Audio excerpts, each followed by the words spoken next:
ಎಲ್ಲರಿಗೂ ನಮಸ್ಕಾರ. Welcome to my channel. ಇವತ್ತಿನ ವಿಡಿಯೋದಲ್ಲಿ ಕಡಿಮೆ ಸಾಮಗ್ರಿಗಳನ್ನ ಬಳಸಿಕೊಂಡು ರುಚಿಯಾದಂತಹ ಬೆಳಗಿನ ತಿಂಡಿ ಮತ್ತು ಮಧ್ಯಾಹ್ನದ ಲಂಚ್ ಬಾಕ್ಸ್ಗೆ ಒಂದು ಬ್ರೇಕ್ಫಾಸ್ಟ್ ರೆಸಿಪಿನ ತಿಳಿಸ್ಕೊಡ್ತಾ ಇದ್ದೀನಿ. ಸಖತ್ ರುಚಿಯಾಗಿರುತ್ತೆ.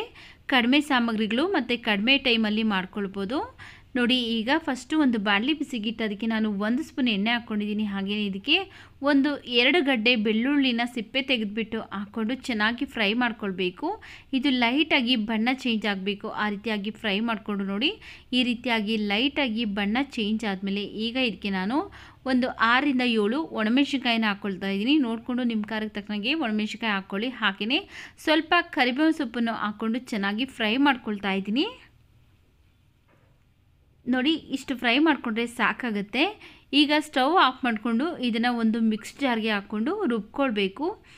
ತರಿಯಾಗಿ ರುಬ್ಕೊಂಡ್ರೆ ಸಾಕಾಗುತ್ತೆ. ತುಂಬ ನುಣ್ಣಗೇನು ರುಬ್ಕೊಳ್ಳೋದು ಬೇಡ, ತರಿಯಾಗಿ ರುಬ್ಕೊಂಡ್ರೆ ಸಾಕು. ನೋಡಿ, ಈ ರೀತಿಯಾಗಿ ತರಿಯಾಗಿ ರುಬ್ಕೊಂಡಿದ್ದೀನಿ. ತುಂಬ ನುಣ್ಣಗೇನು ರುಬ್ಬೋದಕ್ಕೆ ಹೋಗ್ಬಿಡಿ, ಯಾಕಂದರೆ ಅದು ಸ್ಮೆಲ್ಲು ಹಾಗೆಯೇ ಟೇಸ್ಟ್ ಎಲ್ಲ ಹೊರಟೋಗ್ಬಿಡುತ್ತೆ. ಈ ರೀತಿಯಾಗಿ ತರಿಯಾಗಿ ರುಬ್ಕೊಂಡು ಒಂದು ಬಟ್ಲಿಗೆ ತೆಗೆದು ಇಟ್ಕೊಂಡಿದ್ದೀನಿ. ಈಗ ಒಗ್ಗರಣೆ ಮಾಡೋದಕ್ಕೋಸ್ಕರ ಸ್ಟವ್ ಮೇಲೆ ಒಂದು ಕುಕ್ಕರ್ ಬಿಸಿಗಿಟ್ಟು ಅದಕ್ಕೆ ನಾನು 2 ಟೇಬಲ್ ಸ್ಪೂನ್ ಆಗೋಷ್ಟು ಎಣ್ಣೆ ಹಾಕ್ಕೊಳ್ತಾ ಇದ್ದೀನಿ. ಎಣ್ಣೆ ಚೆನ್ನಾಗಿ ಬಿಸಿ ಆದಮೇಲೆ ಅರ್ಧ ಸ್ಪೂನ್ ಸಾಸಿವೆ, ಅರ್ಧ ಸ್ಪೂನ್ ಜೀರಿಗೆ ಹಾಕ್ಕೊಂಡಿದ್ದೀನಿ. ಇವಿಷ್ಟು ಚಟಪಟ ಅಂತ ಸಿಡಿದಾದಮೇಲೆ ಈಗ ಇದಕ್ಕೆ ನಾನು 2 ಈರುಳ್ಳಿನ ಉದ್ದುದ್ದಾಗಿ ಕಟ್ ಮಾಡಿ ಹಾಕ್ಕೊಳ್ತಾ ಇದ್ದೀನಿ. ಎಣ್ಣೆಯಲ್ಲೇ ಈ ಈರುಳ್ಳಿ ಎಲ್ಲ ಚೆನ್ನಾಗಿ ಫ್ರೈ ಆಗಬೇಕು. ಆ ರೀತಿಯಾಗಿ ಫ್ರೈ ಮಾಡ್ಕೊಳ್ಳೋಣ. ನೀವೇನಾದರೂ ಒಂದ್ಸರಿ ಈ ರೆಸಿಪಿನ ಟ್ರೈ ಮಾಡಿದ್ದೆ ಆದರೆ ಮತ್ತೆ ಮಾಡ್ಕೊಂಡು ತಿಂತೀರಾ, ಅಷ್ಟೊಂದು ಟೇಸ್ಟಿಯಾಗಿರುತ್ತೆ. ನೋಡಿ, ಈಗ ಈರುಳ್ಳಿ ಎಲ್ಲ ಒಂದು ಅರ್ಧ ಭಾಗದಷ್ಟು ಫ್ರೈ ಆದಮೇಲೆ ಇದಕ್ಕೆ ಒಂದು ಸ್ವಲ್ಪ ಹಸಿ ಕರಿಬೇವಿನ ಸೊಪ್ಪನ್ನು ಹಾಕ್ಕೊಂಡು ಚೆನ್ನಾಗಿ ಫ್ರೈ ಮಾಡ್ಕೊಳ್ತಾ ಇದ್ದೀನಿ. ಈರುಳ್ಳಿ ಎಲ್ಲ ಚೆನ್ನಾಗಿ ಫ್ರೈ ಆದಮೇಲೆ ಈಗ ಇದಕ್ಕೆ ನಾನು ಒಂದು 3 ಟೊಮೆಟೊ ಹಣ್ಣನ್ನು ಕಟ್ ಮಾಡಿ ಹಾಕ್ಕೊಂಡು ಟೊಮೆಟೊ ಎಲ್ಲ ಚೆನ್ನಾಗಿ ಸಾಫ್ಟಾಗಿ ಬೇಯಬೇಕು, ಅಲ್ಲಿವರೆಗೂ ಫ್ರೈ ಮಾಡ್ಕೊಳ್ತಾ ಇದ್ದೀನಿ. ನೀವೇನಾದರೂ ಫಸ್ಟ್ ಟೈಮ್ ನಮ್ಮ ಚಾನಲ್ಗೆ ವಿಸಿಟ್ ಮಾಡಿ ನೋಡ್ತಾ ಇದ್ದರೆ ಪ್ಲೀಸ್ ನಮ್ಮ ಚಾನಲ್ಗೆ ಸಬ್ಸ್ಕ್ರೈಬ್ ಮಾಡಿಕೊಂಡು ಪಕ್ಕದಲ್ಲೇ ಬರುವಂಥ ಬೆಲ್ ಐಕನಲ್ಲಿ ಆಲ್ ಅನ್ನೋ ಆಪ್ಷನ್ಸ್ನ ಸೆಲೆಕ್ಟ್ ಮಾಡ್ಕೊಳ್ಳಿ. ಆಗ ನಾವು ಹಾಕೋ ಎಲ್ಲ ವೀಡಿಯೋ ನೋಟಿಫಿಕೇಷನ್ ನಿಮಗೆ ಬರುತ್ತೆ. ನೀವೇ ನಮ್ಮ ವೀಡಿಯೋನ ಫಸ್ಟ್ ನೋಡ್ಬೋದು. ನೋಡಿ, ಟೊಮೆಟೊ ಎಲ್ಲ ಚೆನ್ನಾಗಿ ಫ್ರೈ ಆದಮೇಲೆ ಈಗ ಫಸ್ಟೇ ತರಿಯಾಗಿ ರುಬ್ಕೊಂಡಿದ್ರಲ್ಲ ಬೆಳ್ಳುಳ್ಳಿ, ಅದನ್ನು ಈಗ ಹಾಕ್ಕೊಂಡು ಚೆನ್ನಾಗಿ 2 ನಿಮಿಷ ಫ್ರೈ ಮಾಡ್ಕೊಳ್ತಾ ಇದ್ದೀನಿ. ನೋಡಿ, ಈಗ 2 ನಿಮಿಷ ಫ್ರೈ ಮಾಡ್ಕೊಂಡಾದಮೇಲೆ ಈಗ ಇದಕ್ಕೆ ನಾನು 1/4 ಟೀ ಸ್ಪೂನ್ ಆಗೋಷ್ಟು ಅರಿಶಿನ ಪುಡಿ ಹಾಕ್ಕೊಳ್ತಾ ಇದ್ದೀನಿ. ಹಾಗೆಯೇ ಇದಕ್ಕೆ 1 ಸ್ಪೂನ್ ಸಾಂಬಾರು ಪೌಡ್ರ್ ಹಾಕ್ಕೊಳ್ತಾ ಇದ್ದೀನಿ. ನಾನಿಲ್ಲಿ ರೆಡ್ ಚಿಲ್ಲಿ ಪೌಡ್ರ್ ಹಾಕ್ಕೊಳ್ತಾ ಇಲ್ಲ, ಸಾಂಬಾರು ಪೌಡ್ರ್ ಹಾಕ್ಕೊಳ್ತಾ ಇದ್ದೀನಿ. ಹಾಗೆಯೇ 1 ಸ್ಪೂನ್ ಧನಿಯಾ ಪೌಡ್ರ್ ಹಾಕ್ಕೊಳ್ತಾ ಇದ್ದೀನಿ. ಸಾಂಬಾರು ಪೌಡ್ರ್ ಹಾಕ್ಕೊಳ್ಳೋದ್ರಿಂದ ಈ ರೆಸಿಪಿ ತುಂಬ ಟೇಸ್ಟ್ ಆಗಿರುತ್ತೆ.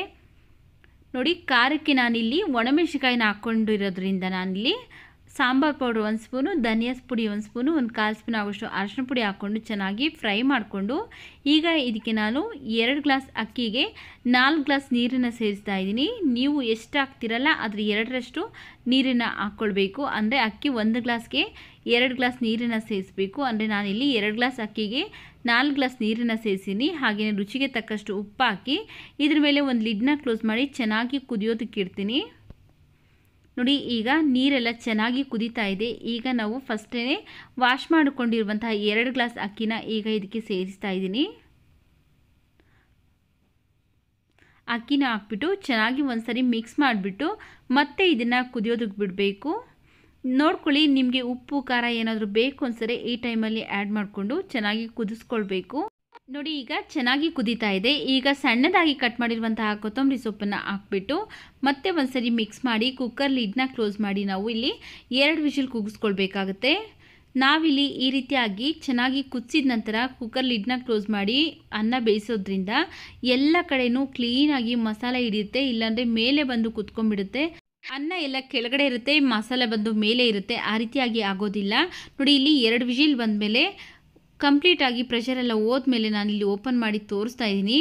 ಅನ್ನಕ್ಕೆಲ್ಲ ಕರೆಕ್ಟಾಗಿ ಮಸಾಲ ಹಿಡ್ದಿದೆ. ನೋಡಿ, ಮೇಲ್ಗಡೆ ಬಂದು ಮಸಾಲ ಕೂತಿಲ್ಲ, ಹಾಗೆ ಕೆಳಗಡೆ ಇರುವಂತಹ ಅನ್ನಕ್ಕೂ ಸಹ ನೀಟಾಗಿ ಮಸಾಲ ಹಿಡ್ದಿದೆ. ನೋಡಿ, ಈಗ ರುಚಿಯಾದಂತಹ ಬೆಳಗಿನ ತಿಂಡಿಗೆ ಈ ರೆಸಿಪಿನ ನೀವು ಟ್ರೈ ಮಾಡಿ. ನೀವು ಬೇಕಿದ್ರೆ ಇದನ್ನು ಮೊಸರು ಜೊತೆ ಅಥವಾ ಚಟ್ನಿ ಜೊತೆ ಸರ್ವ್ ಮಾಡ್ಬೋದು, ಇಲ್ಲ ಹಾಗೇ ತಿನ್ಬೋದು. ಹಂಗೂ ಸಹ ತುಂಬ ರುಚಿಯಾಗಿರುತ್ತೆ. ನೋಡಿದ್ರಲ್ಲ ಯಾವ ರೀತಿಯಾಗಿ ಬೆಳ್ಳುಳ್ಳಿ ಮಸಾಲ ರೈಸ್ ಮಾಡೋದು ಅಂತ.